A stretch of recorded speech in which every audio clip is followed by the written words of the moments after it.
gracias al Señor, pues vamos mejor y la verdad es que es un privilegio poder compartir la palabra en esta mañana. Además, empezando una serie, así que os voy a pedir, ya sé que siempre estáis muy atentos, pero os voy a pedir un poco más de atención quizá, porque hoy tenemos que entrar sobre un poco la introducción de esta serie acerca de Juan, capítulo 17. Y es bueno recordar que el Evangelio de Juan es un evangelio teológico, ¿verdad? Es un evangelio diferente a los otros tres sinópticos. Ya estuvimos predicando acerca de los yo sois de Juan, ¿os acordáis? Es un evangelio que no es al estilo narrativo como los otros, tiene un enfoque más teológico, ¿no? Y bueno, con ciertos contenidos exclusivos muy importantes, ¿no? Como el encuentro con Nicodemo, la mujer samaritana, ¿recordáis? La resurrección de Lázaro.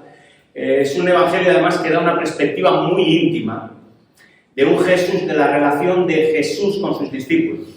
Podemos ver ahí una relación de intimidad muy grande.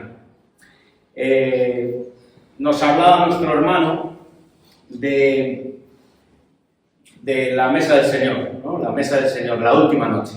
Pues este capítulo está precisamente justo en ese momento, en esa noche, en esa última noche del Señor, antes de ir al Calvario para morir por nosotros, para hacer su misión salvadora.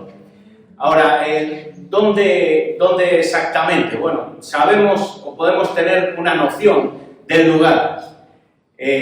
Salieron del aposento alto, que lo veis en ese círculo, ¿vale? Aproximadamente, donde se cree. Jerusalén tiene tres montañas, o tres montes: monte de Sion, que es donde está el aposento, el monte Moria, que es donde está el templo, y a continuación el monte de los Olivos. Ellos salen de ese aposento alto, no sabemos si por dentro de la ciudad o por fuera, y es donde tiene ese encuentro de Jesús cuando dice: yo soy la vid, permaneced en mí, amaos los unos a los otros. El Espíritu Santo va a venir, vais a tener aflicción, en el mundo vais a tener persecución. Y termina en ese capítulo 16, versículo 33, es decir: pero confiad, tened fe, que yo he vencido al mundo, tranquilos, tened paz. Y a continuación, quizá, nos dice el 18 que luego cruzaron el torrente de Cedrón, o la Rambla, que lo entendemos mejor, esa Rambla, entre el valle del templo y donde empieza el monte de los Olivos. Pues en alguna zona de allí, por allí estaban, que luego, posteriormente a esta oración de Jesús, ellos cruzan esa Rambla para ir al monte de los Olivos, más concreto a un huerto llamado presa de aceite, a Getsemaní. Esta oración de Jesús no es la oración de Mateo, de Marcos, de Lucas. Esta oración es anterior a llegar al huerto. Y bueno, en este capítulo 17 hay tres enfoques. Uno es Jesús orando por él mismo. El otro es Jesús orando por sus discípulos, lo vamos a ir viendo, y Jesús orando por nosotros, por ti, por mí, por los que habían de creer. Esta oración de Jesús marca un antes y un después. Termina su misión de 3 años con los discípulos y se va a ir a entregarse y a cruzar esa rambla para ir al monte de los Olivos, para empezar su misión redentora. Es un momento, es una oración muy íntima, es una oración muy personal. En las oraciones de Jesús no vemos su contenido, sí vemos una vida de oración muy intensa. Él se apartaba a orar, es constante la relación del Hijo con el Padre. Y esta oración para mí es la oración de Jesús. Aunque el Padre Nuestro lo conocemos, ¿verdad? De hecho, se repite mucho, a pesar de que en ese contexto dice: no hagáis vanas repeticiones, en ese mismo contexto. Pero bueno, se usa en repeticiones. Yo no digo que estén mal las repeticiones, ayudan a memorizar, es un ejercicio bueno. Pero la oración tiene que ver con la relación. con Cristo. No puede basarse en una repetición vana, vacía, religiosa, sino que la oración es nuestra comunicación con el Señor. Y el Señor ora siempre en momentos importantes. El Señor ora en su bautismo. El Señor ora antes de empezar el ministerio en Galilea. El Señor ora cuando elige a los apóstoles. El Señor ora cuando se va a transfigurar en ese momento. El Señor ora aquí. El Señor ora en el Monte de los Olivos. Y llora y está triste. Y el Señor ora en la cruz. El Señor ora en momentos importantes. No sé si recordáis alguna oración vuestra, en vuestra vida, por sencillas que sean. Momentos de comunión, momentos de que requieres ir al Padre. Pues este es un momento de intimidad en el que el Señor nos dice, algo va a pasar. ¿Qué va a pasar? Que se va a entregar por ti y por mí. Esta oración también intercesora, porque intercede tanto por Él como por su ministerio, por los demás.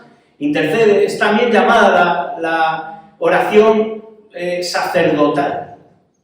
Y cuando escuchamos así, a veces tenemos un concepto raro de lo que es el sacerdocio. Cristo es el sumo sacerdote. Hebreos está lleno, Hebreos 4, Hebreos 8, 9, nos habla del sacerdocio de Cristo, el pontífice, el creador de puentes. Cristo es el camino y único camino al Padre. Cristo es el mediador entre Dios y nosotros, el único mediador. Y Cristo intercede en esta oración y hace su trabajo de mediador. Para el Antiguo Testamento, lo que es el sacerdocio, pues era un símbolo de Cristo, como todo en el Antiguo Testamento, todo apunta a Cristo. Y ese sumo sacerdocio que venía de la tribu de Leví, más concreto el linaje de Aarón, pero Cristo viene de Judá, de la orden de Melquisedec, un nuevo sacerdocio. Y cuando el sacerdote entraba, recordáis, una vez al año al lugar santísimo, a la misma presencia del Señor, en el Yom Kippur, en la fiesta de la expiación, del perdón de los pecados, esa vez que él entraba no era suficiente. Eso era un símbolo de lo que iba a venir.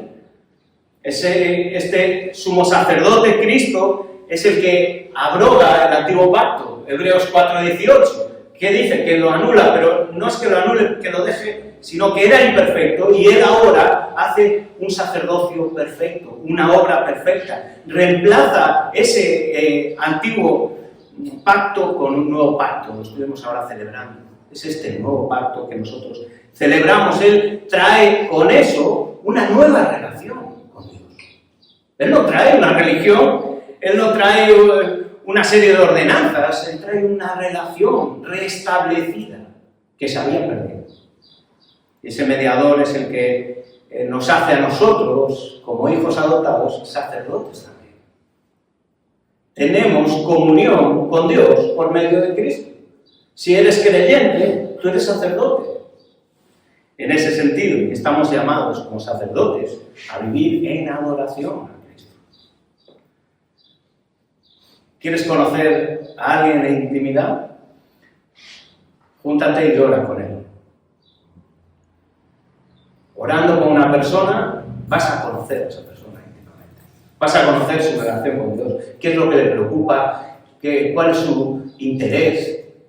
¿Qué es lo que desea para su vida, para la intercesión con los demás? Vas a conocer, en cierta manera, cómo es su corazón y su relación con Dios. Aquí vamos a ver a Cristo y vamos a ver cuál es, nos vamos a acercar en cierta manera íntimamente a Jesús, en su relación de hijo con el Padre. Y aunque Jesús tiene una vida de oración muy constante, nunca se había revelado para conocer el contenido de cómo él oraba, pero aquí sí. Y algo importante iba a pasar, capítulos 18 y 19, después de él se va a entregar en la cruz del Calvario. Y es en ese momento exacto de la historia, cuando la historia hace una división en antes de Cristo y después de Cristo, porque ahí se confluye la hora de Dios. Es el momento. Y vamos a hablar de 3 partes: orando para glorificar a Dios, orando para dar vida eterna y orando por sus discípulos.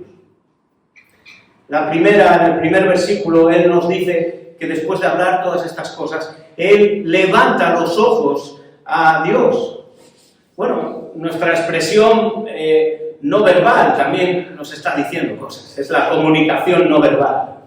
Dices cosas con tu mirada, con tus gestos. ¿Qué es lo que nos está diciendo aquí? No quiere decir que tengamos que orar en posición elevada o elevar, sino que en cierta manera lo que está hablando es de su enfoque hacia el cielo, no hacia la tierra, no hacia lo que iba a pasar, sino que esto no importa, y eso es lo que nos está diciendo. ¿Qué es lo que está transmitiendo a sus discípulos orando así? Está diciendo: esto no importa, me quiero enfocar en mi Padre, de forma espiritual, no en lo terrenal. Y dice Padre, y lo va a decir 6 veces en esta oración: Pater. La palabra pater en griego, que también nos suena del latín, pater también, Padre. En el Antiguo Testamento y los discípulos, siempre que vemos la figura de padre e hijo, para los judíos realmente en su pensamiento el Padre y el Hijo es el pueblo de Israel. Ese es más bien el sentido que tiene en el Antiguo Testamento. Él no hace una relación padre-hijo como la que hace en el Nuevo Pacto, sino que empieza a revelarse progresivamente hasta llegar a este culmen de que tú y yo, creyentes en Cristo, somos adoptados y somos hechos hijos de Dios. Pero este hablar del Padre, aunque en el Nuevo Pacto tenga ese concepto, y está muy desarrollado, es el que somos hijos de Dios. No todo el mundo es hijo de Dios. Somos creación de Dios, pero hijos de Dios son los que creen en Cristo. Esos son los que son adoptados en su familia espiritual. Juan 1:12, los que creen en su nombre les dio potestad para ser hijos engendrados por Dios. Primera de Juan 3:1, mirad cuál amor nos ha dado el Padre, ¿en qué? En que nos ha hecho hijos de Dios. Y en Gálatas dice: Dios envía a su Hijo no solo para redimir, sino para adoptarnos a su familia. Somos hijos adoptados por medio de la fe. Y eso es grande, es un privilegio acercarnos como hijos a Dios. Es una nueva esfera en nuestra vida diaria y en nuestra vida espiritual. Es una nueva vida. Y la oración es un elemento fundamental, queridos hermanos. No puedes crecer en conocimiento solamente con leer la Biblia. Necesitamos una experiencia espiritual orando al Padre en el nombre de Cristo. Es más, tenemos ese camino nuevo y vivo que Él abrió. La hora ha llegado. Y este es un momento crucial, como os decía, en la historia, pero es que además nos denota que era la hora del cumplimiento, la hora de la restauración, la hora de la salvación, la hora de la reconciliación de Dios contigo. Es el momento en la historia en la que Dios se encarna, se hace hombre para venir con una misión. Y no una misión casual, sino que es un plan bien definido en el que Cristo, como Hijo eterno, conocía. Le dice: Padre, la hora ha llegado. ¿Os acordáis que a veces decían: mi hora no ha llegado, verdad? Aunque luego los discípulos le empieza a decir: mi hora está llegando, le empieza a decir. Pero aquí está diciendo: la hora ha llegado. La hora ha llegado. Es el momento de entregarme para salvar a mis criaturas. Es ese momento en el que Cristo se entrega conscientemente. Eso es muy importante. A Cristo nadie lo mata, a Cristo no lo crucifican, Cristo se entrega para ser crucificado. Es muy diferente. Es un plan perfectamente hecho para venir a salvarnos. El único plan, además, perfecto, porque Él se entrega conscientemente. No es algo que le coge desprovisto, sino que es algo que está perfectamente planificado. Y en eso también nos habla de la divinidad del Hijo. Él conoce la obra, igual que el Padre, y se lo está reconociendo, y Él lo sabe. Él sabe y conoce y tiene esas cualidades. Se iba a cumplir el pacto. Y hace una petición que te puede sonar rara. ¿Glorifica a tu Hijo? Pero si Él ya había manifestado, Juan nos lo dice, y manifestó su gloria, el 2:11, y sus discípulos creyeron en Él.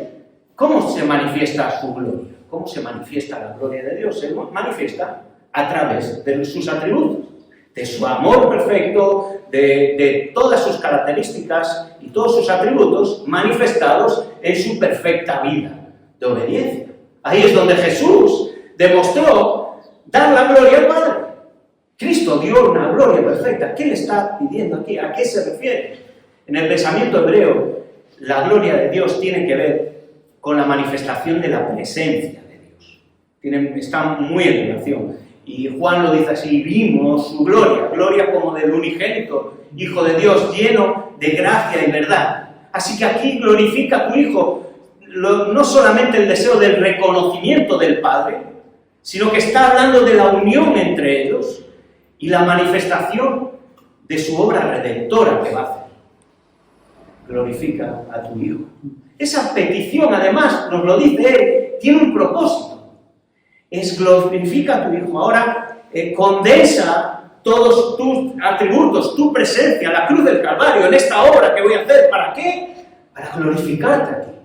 Ese es el propósito. No lo quiero para mí, lo quiero para glorificarte a ti. ¡Qué gran lección! Estamos viviendo de manera que reflejemos la gloria de Dios. ¿Es ese nuestro deseo cuando oramos? ¿Queremos reflejar a Dios en nuestra vida? ¿En nuestras circunstancias? ¿En nuestro comportamiento? ¿Están nuestras peticiones enfocadas a una lista de la compra o aún queremos darte la gloria? No es egoísta, Él va a morir a la cruz, podría decir, seguro que si me toca a mí, oye, que no sufra tanto, libérame, ¿no? En nuestra carne. Pero Él no hace eso. De hecho, es que ni por asomo en toda la oración vamos a ver algo parecido. En 1 de Pedro 4:11, Pedro lo sabía muy bien, que estaba ahí con él. Dice: si alguno habla, hable conforme a las palabras de Dios.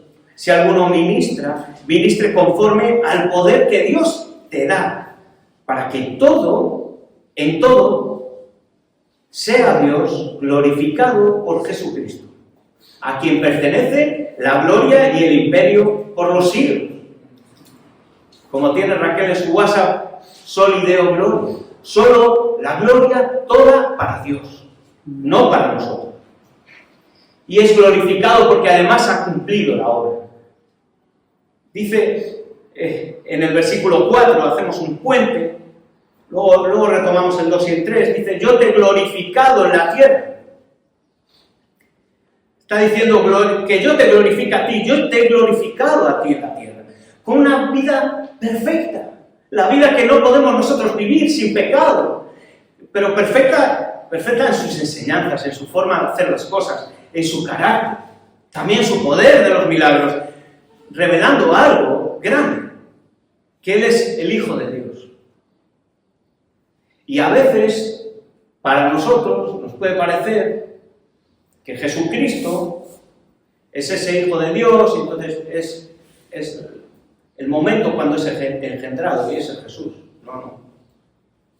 El Hijo pertenece a la esfera espiritual de la Trinidad, y ese Hijo es el que se hizo carne. Pero Él ya estaba antes.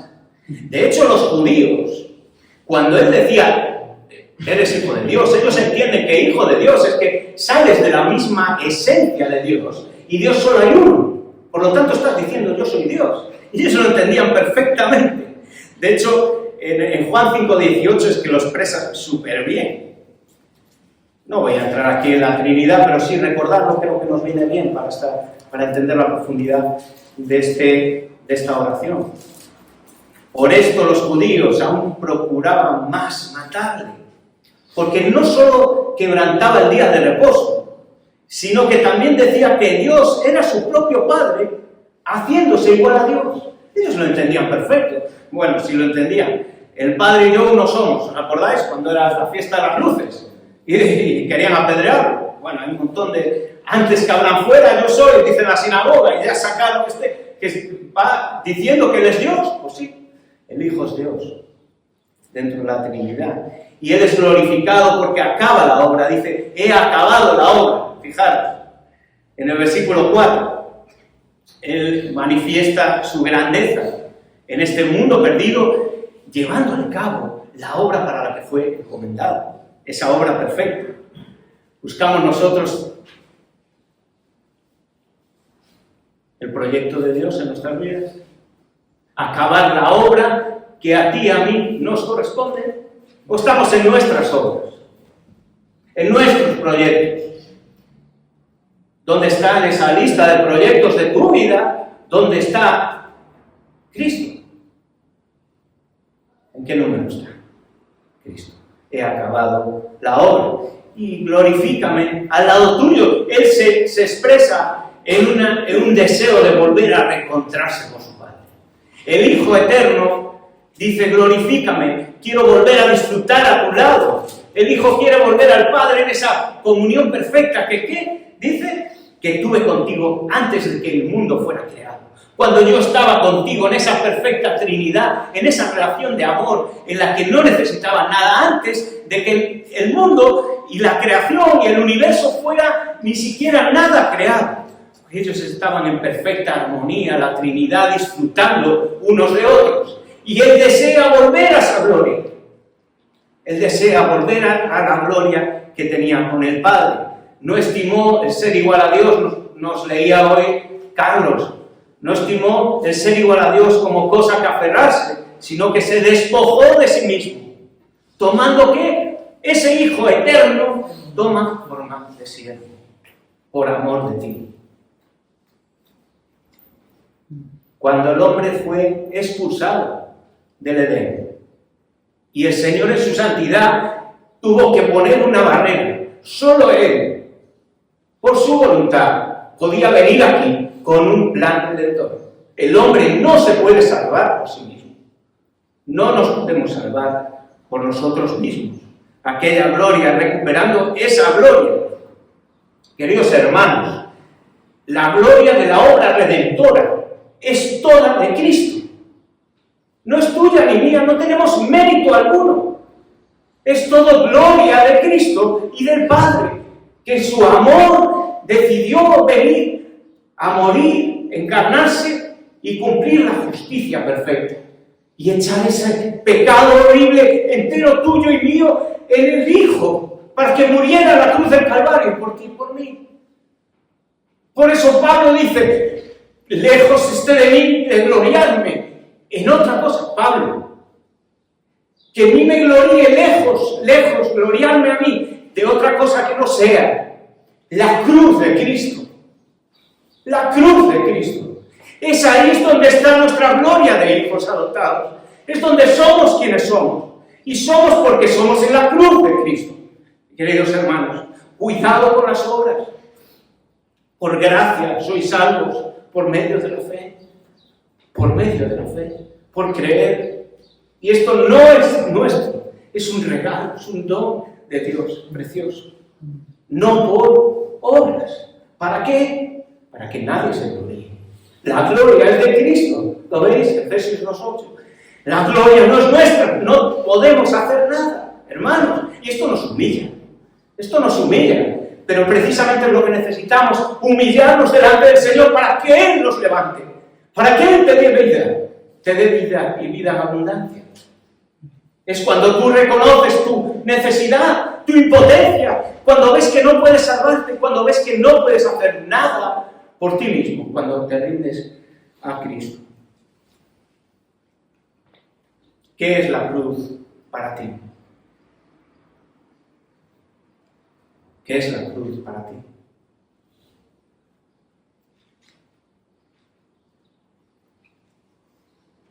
Esto es un llamado para todos los creyentes a vivir en gratitud y adoración, hermanos. Y si estamos hoy aquí en la iglesia, y si venimos, y si hacemos, es todo por amor a Cristo.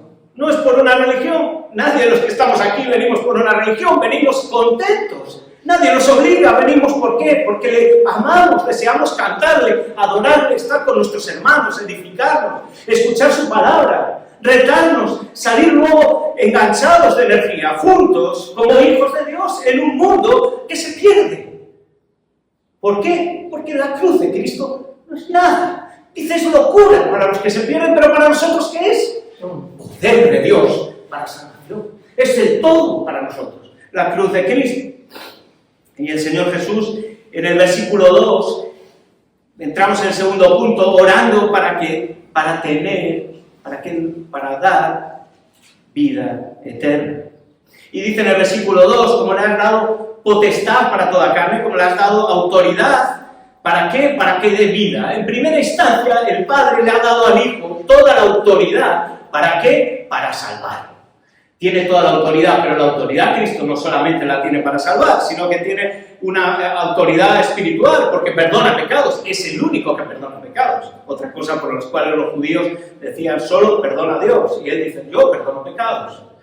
Está lleno de esa Trinidad del Hijo, de ese Hijo que se hizo carne, pero ese Hijo es eterno, no solamente cuando estuvo aquí engendrado, que lo entendamos bien, y tiene también autoridad sobre la naturaleza, ¿verdad? Con sus milagros, tiene autoridad sobre la enfermedad, tiene autoridad sobre la muerte. Yo soy la resurrección y la vida, y resucitó a Lázaro, tiene poder sobre todo, tiene autoridad sobre todo, tiene autoridad sobre la enseñanza. ¿Os acordáis? Le dice, enseña como que tiene autoridad. Y eso cuando lo dicen los judíos, hablaba más de un maestro, pero es que era un crío cuando le dicen esto. ¿Por qué? Porque era Dios, era el Hijo eterno, que se hizo carne y habitó entre nosotros y vimos su gloria. Eso es.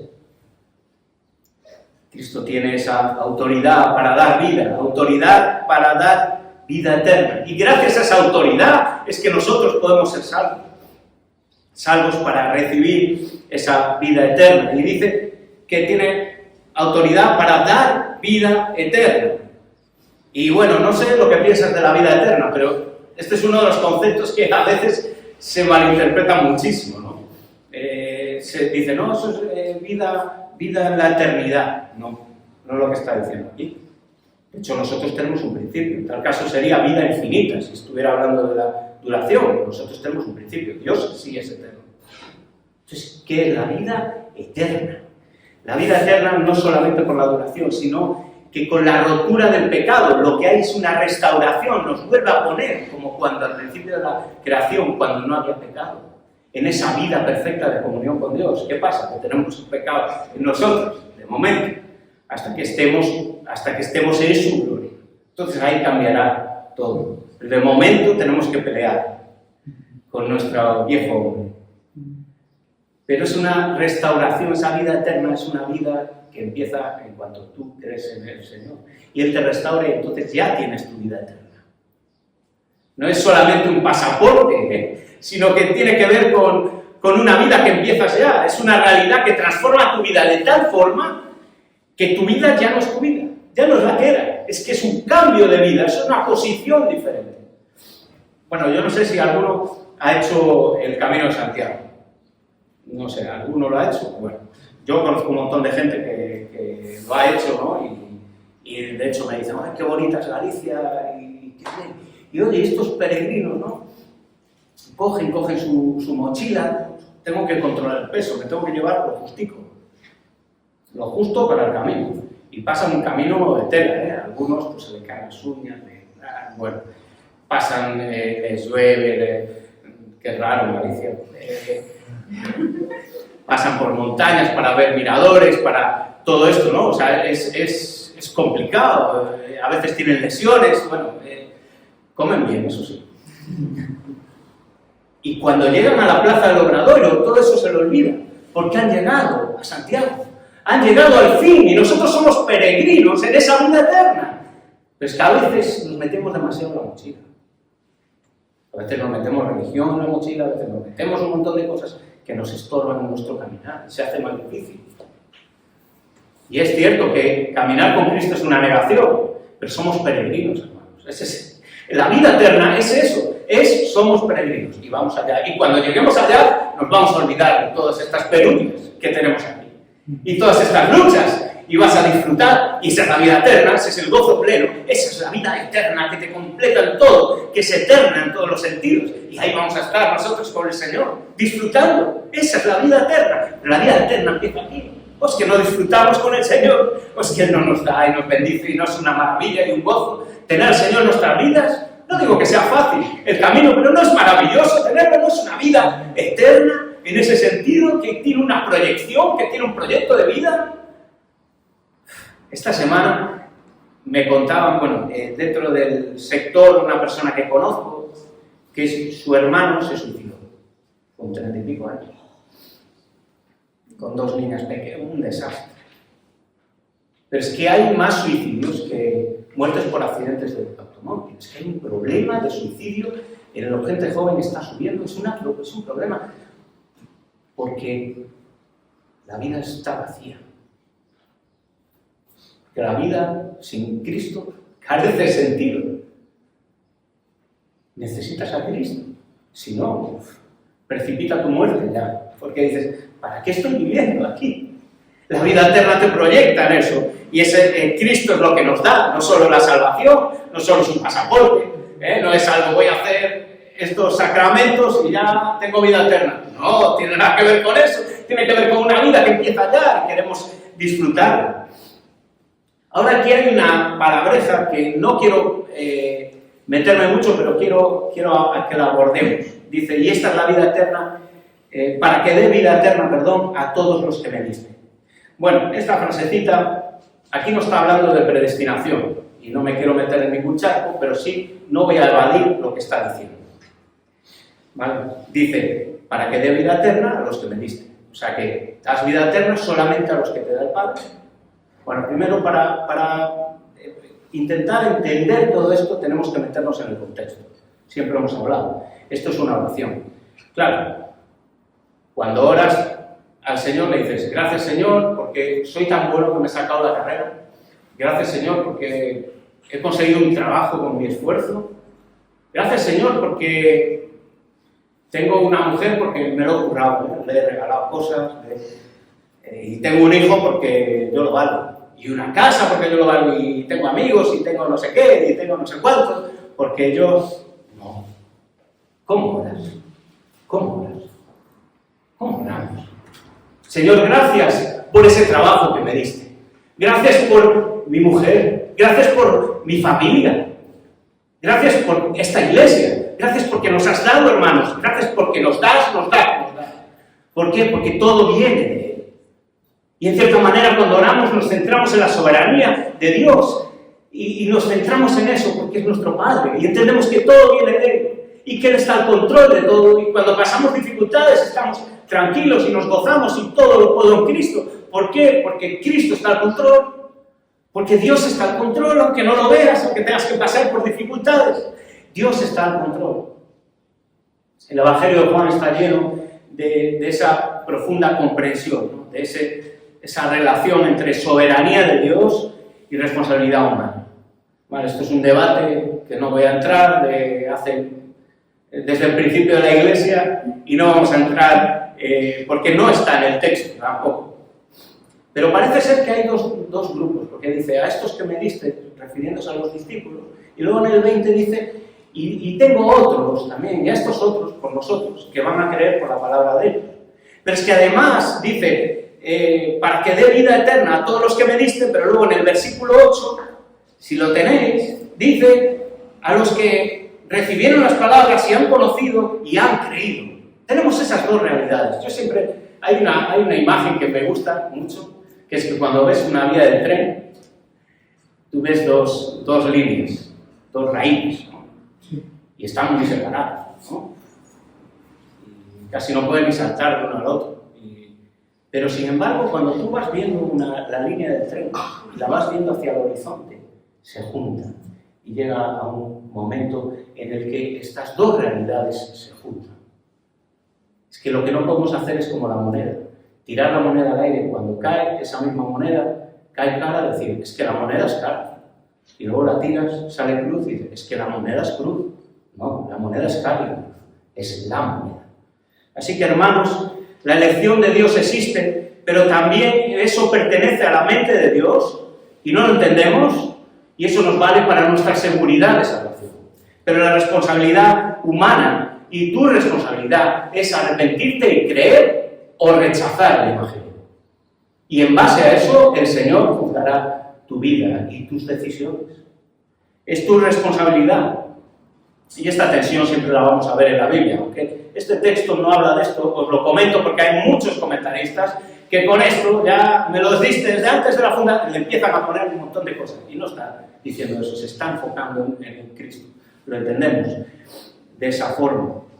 Así que cuando oramos a Dios siempre, pero cuando predicamos, ¿qué decimos? O cuando estamos caminando, ¿qué queremos? Tomar decisiones para ir por el camino correcto. Y las tienes que tomar tú y yo.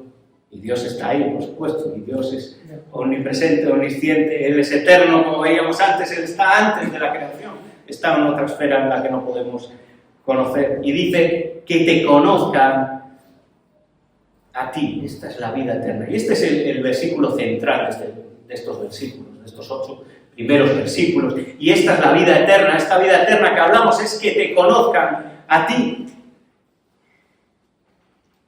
¿Quién es Jesús para ti?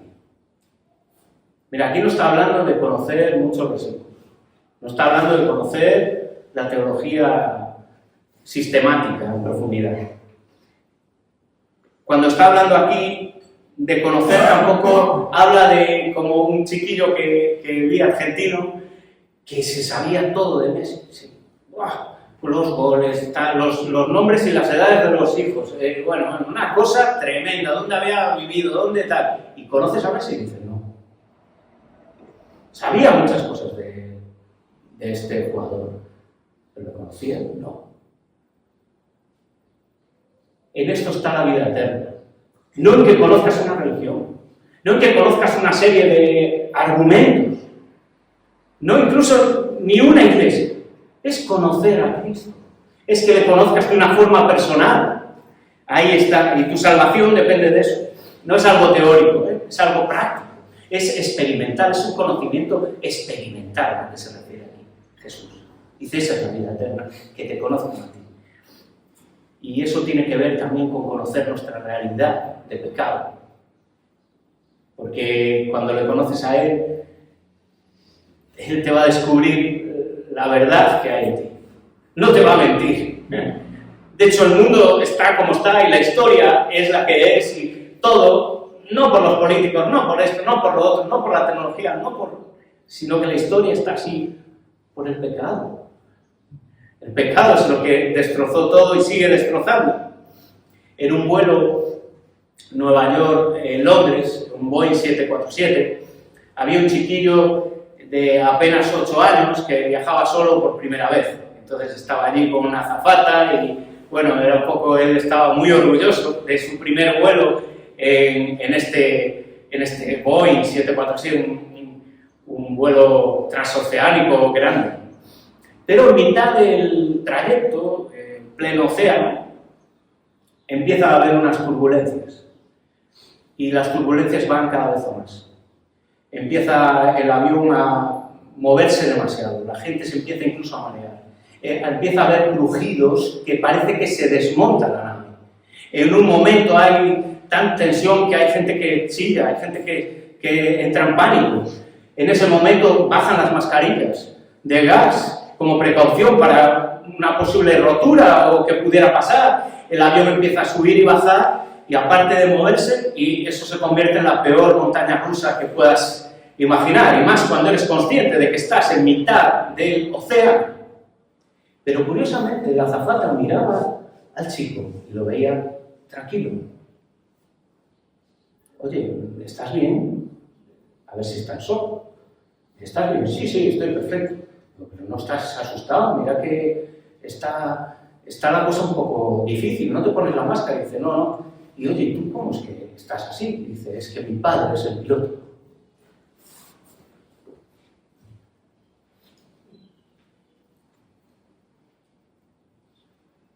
que te conozcan a ti. Conocer es vital y nos hace ver la vida de otra manera. De hecho, muchos, dice Jesús, y es duro decirlo, es duro, pero hay que decirlo. Muchos me van a decir: Señor, Señor, fui a la iglesia, hice sacramentos, hice un montón de obras. Mira, yo qué sé, las cosas que tú puedas pensar que son religiosas cristianas, que a Dios le importa, que puedes pensar, no las que le importan, las que le importan están aquí. Que puedes pensar y te va a decir: nunca te conocí. Pero no solo eso, apártate de mí. Te va a rechazar, hacedor de maldad. Porque has estado tan cerca de mí, y tan lejos, que no me has conocido. Es un conocimiento personal. Y por último, orando por sus discípulos, los últimos 2 versículos. Y aquí Jesús ora resaltando características buenas de sus discípulos. Fijaros, porque a veces pues oramos por las preocupaciones, por esto, y a veces no damos gracias por cosas buenas que hay en tu vida que el Señor te ha puesto, ¿no? Y cosas buenas de los demás, ¿no? Entonces, hay una lección de ver, somos más propensos a la crítica y no ver las cosas buenas, ¿no? Y de decir: oye, pues esta iglesia, ¡ay, qué pocos somos! ¿No? ¡Qué pocos somos! ¿No? ¡Qué buenos somos! ¡Qué grupo más! Claro, es verdad. El Señor no se preocupa de la cantidad, se preocupa de la calidad. Pues vamos a preocuparnos igual. Y Él dice: Señor, y refuerza, ¿no? En positivo, ¿no? Y la primera es que dice: he manifestado tu nombre. He manifestado tu nombre. Cristo, ¿quieres ver a Dios? Se lo decía a sus discípulos. No, es que muéstranos al Padre. ¿Cómo? Pero si me habéis visto a mí. Si el Padre y yo no somos. Yo he venido aquí, soy el Hijo y soy como el Padre. Se manifestó. Os voy a manifestar el micrófono. Esto es manifestar. Lo reveló. Lo enseñó. Enseñó al Padre. Él ha manifestado tu nombre. Él ha enseñado. ¿Quieres saber cómo es Dios? Mira la vida de Cristo. Si ese es nuestro ejemplo. Él manifestó. ¿Y ellos qué hicieron? Primero, guardaron su palabra. Obedecer y vivir las enseñanzas de la Biblia. Hermanos, ahí es un pilar fundamental. Si es que si desconoces eso, si no conoces la Biblia, si no tienes interés por la Biblia, de hecho la fe viene por oír. Y el oír de la palabra. Y el Evangelio es poder de Dios porque salva, porque Dios lo quiso así. Que fuera por la locura de la predicación uno a uno. No una cosa global de padre a hijo ni nada. No, una relación, un Evangelio de uno a uno. Y ellos guardaron su palabra. No solamente conocerla, sino que hay que amarla. Guardar no es meterla en un cajón. Guardarla tiene que ver con amarla, con atesorarla, con que sea lo más importante. Y amar la voluntad de Dios. El segundo punto, fijaros que dicen, han conocido todas estas cosas. En el versículo 7, ellos experimentaron a Cristo. Conocieron a Cristo, de verdad. Ya llegaron después de esos 3 años, tenían muchas dudas en ese momento, pero experimentaron a Cristo en esa confianza, en esa dependencia de Dios. Ellos tuvieron una vida renovada y recibieron y creyeron la palabra. Recibieron y creyeron la palabra. ¿Os acordáis el apagón? Y con esto terminamos. ¿Os acordáis el apagón? Bueno, yo no sé cómo lo vivisteis. Es cierto, hay mucha gente que te dice que fue un momento fenomenal porque nos quitamos un montón de cosas. Yo no digo que no, es verdad, la verdad. Nos pusimos a hablar, nos pusimos a un montón de cosas. Hemos visto cómo las tecnologías se han quedado fuera y ciertas cosas que influencias y hemos vuelto a ciertas cosas que son muy humanas y que nos roba la tecnología, ¿no? Pero es cierto que la televisión y la radio seguían emitiendo seguía emitiendo y seguían haciendo, y hasta que mi mujer no fue, me trajo una radio, la enganchamos y dijimos, pues mira, está viniendo la luz en Asturias, está viniendo. Y entonces recibimos la señal. En el apagón de tu vida, necesitas recibir a Cristo, conectarte con Él. Eso es lo que necesitas. Y Cristo te dice hoy, tanto seas creyente como no, si no crees en Cristo, dice, recíbeme como tu Salvador, Señor y Salvador. Reconoce que no te puedes salvar por ti mismo, que he venido yo a salvarte. Tú no tienes que hacer nada más, arrepiéntete, cree en mí, y yo te daré vida eterna a partir de hoy. Y a los que somos creyentes, recibir al Señor. Dejar quizá otras cosas que nos están despistando. Y recordar que esta es la vida eterna. Conocerle a Él, que sigamos conociéndole y amándole, como lo hicimos cuando nos entregamos a Él. Amén.